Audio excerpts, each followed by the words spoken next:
Excuse me ma'am, सरकारी flat जो बन रहे हैं उनका टेंडर आप ही को मिला है? एक सेकेंड रुकिए, मैं करती हूँ तुझे कॉल। जी हाँ। तो काम कहाँ तक पहुंचा?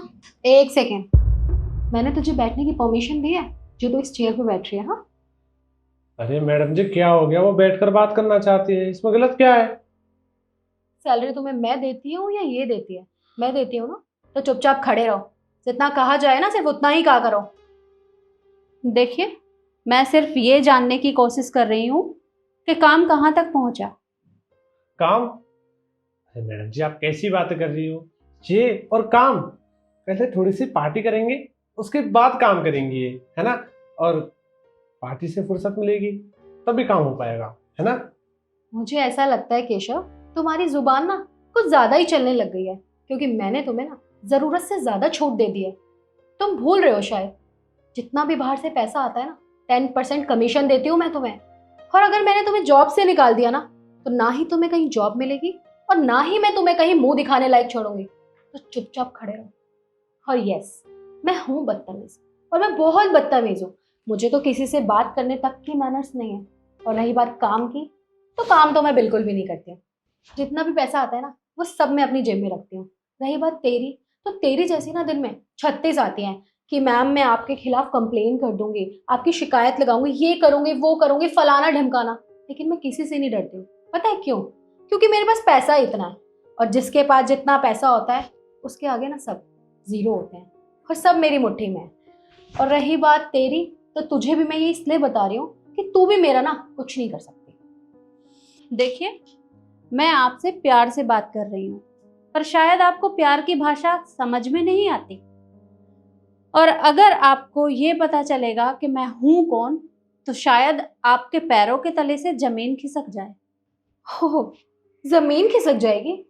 केशव, जरा पता तो करो, ये महारानी है कौन जो मेरे पैरों के नीचे से जमीन खींच के ले जाएंगी? मुझे ऐसा लगता है ना, मैं जितनी देर से तेरी बकवास सुन रही हूँ ना, तो उतना ही मेरा फायदा उठा रही है। तू है कौन? मिनिस्टर है या मिनिस्टर की बेटी है, एमएलए है, आईएएस ऑफिसर है या आईपीएस ऑफिसर है? लेकिन तू जो भी है, मैं तुझसे डरती नहीं हूँ। बता, क्या करेगी तू मेरा? देखो, एक बार फिर से सोच लो, कहीं ऐसा ना हो कि बाद में तुम्हें पछताना पड़े। मुझे पछताना पड़े? मुझे लगता है ना तुझे ना पछताना पड़ जाए, इसलिए तू चुपचाप ना यहाँ से जा सकती है। समझ में आई? मुझे ना रात को पार्टी में जाना है, तो मेरा ना दिमाग खराब मत कर। अच्छा, तो तुम्हारे पास पैसों की पावर है, तो ठीक है, आज देख ही लेते हैं कि कौन किसका क्या बिगाड़ता है। तुम शायद भूल रही हो, तुम्हें ये जो कुर्सी मिली है ना, ये इसलिए नहीं मिली कि तुम लोगों को कुछ भी ना समझो। तुम्हारी हेकड़ी तो मैं आज निकाल कर रहूंगी। 1 मिनट रुको तुम।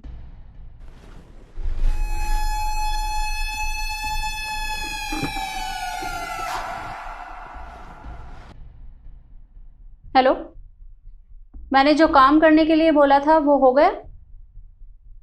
ओके। मैडम जी, मैं क्या कह रहा था, मुझे ना घर पर बहुत जरूरी काम है, तो क्या मैं जा सकता हूँ? अरे हाँ हाँ केशव, तुम जाओ घर पे और आराम से मौज लो, कोई दिक्कत की बात नहीं है। वैसे भी मुझे रात को पार्टी में जाना है, बस जरा इस आंटी को हैंडल कर लूँ मैं, उसके बाद तो मैं भी फ्री हूँ। जाओ तो। हाँ हाँ, ठीक है, शुक्रिया। मुझे लग रहा है बहुत बुरी फंस गई आज ये। ठीक है। कर लिया जिसको फोन करना था, बुला लो जिसको बुलाना है। मैं किसी से नहीं डरती हूँ, क्योंकि पैसे की ना पावर ही इतनी होती है, पैसे के आगे किसी की नहीं चलती। जरा फोन बज रहा है आपका, उठाओ तो जरा। हेलो। Yes sir. क्या? IAS officer?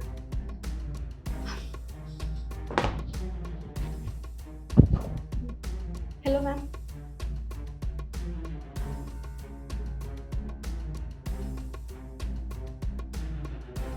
देखिए ma'am, I am really very sorry.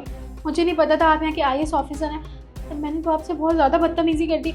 मैं ऐसी बिल्कुल भी नहीं हूँ। वो क्या है ना, मेरा दिमाग थोड़ा कहीं और था, इसलिए मैंने सारा गुस्सा आप पे ही निकाल दिया। आई एम रियली वेरी सॉरी। मुझसे जो भी गलती हुई है ना, मैं सब कुछ ठीक कर दूंगी, और वो जितना भी पैसा है ना, सारा उसी काम में लगाऊंगी जिस काम के लिए आता है। बट प्लीज़ मुझे माफ़ कर दीजिए। बस करो, ज्यादा दिखावा करने की जरूरत नहीं है। तुम्हारी सच्चाई मेरे सामने आ गई है, और ये तो अच्छा हुआ कि मैंने सब कुछ अपनी आंखों से देख लिया। अरे तुम सरकार के लिए काम करती हो, लेकिन करते तुम लोग हो, भुगतना सबको पड़ता है। क्योंकि सब लोग तो यही सोचते हैं ना कि सरकार कुछ करती ही नहीं है। अरे सभी लोग सरकार के ऊपर ब्लेम डालते हैं, लेकिन भ्रष्टाचार तो तुम जैसे लोग फैलाते हैं। पर मैं अब तुम्हें छोड़ने नहीं वाली। मैं तुम्हारा टेंडर वापस भी लूंगी और तुम्हारा लाइसेंस भी रद्द कर दूंगी, समझी तुम? प्लीज़ मैम, मुझे एक मौका दे दीजिए। गलती तो सबसे होती है ना, भगवान भी माफ़ कर देता है। तो प्लीज़ आप मुझे एक बार माफ़ कर दीजिए। आप मुझे जैसा समझ रही है ना, बिल्कुल भी वैसी नहीं हूँ। मैं एक बहुत अच्छी इंसान हूँ और लोगों की मदद भी करती हूँ, और जितना भी मैंने फ्रॉड किया है ना, मैं सब ठीक कर दूंगी। मौका नहीं मिलेगा तुम्हें, तुम्हें सजा मिलेगी। कल मेरे ऑफिस में आकर मुझसे मिलना। तुम्हारा हिसाब किताब तो मैं वहीं पर करूंगी।